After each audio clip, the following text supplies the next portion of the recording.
शिक्षकांसाठीची पात्रता परीक्षा असलेली टीईटीची परीक्षा उद्या होणाऱ्या या परीक्षेचा पेपर फुटलाय आणि त्यामुळे ही परीक्षाच रद्द करण्यात आली आहे। यानंतर सगळ्याच स्तरामध्ये संतापाची लाट पाहायला मिळते। कॉक्रोच जनता पार्टीचे संस्थापक अभिजित दिपकेंनी देखील सरकारवरती टीका केली आहे। टीईटी प्रकरणी संबंधित मंत्र्यांचा राजीनामा घ्यावा अशी मागणी दिपकेंनी केली आहे।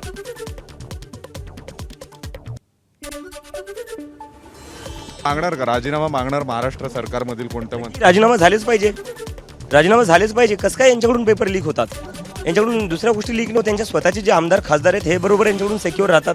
इलेक्ट्रोल बॉन्ड यांची लीक नाही होत, सुप्रीम कोर्टमध्ये मागत राहिले लोक इलेक्ट्रोल बॉन्डची माहिती द्या, तिथं काहीच लीक होत नाही। पण पेपर म्हणले की यांचे लीक होत जातात। एबीपी माझा, उघडा डोळे बघा नीट।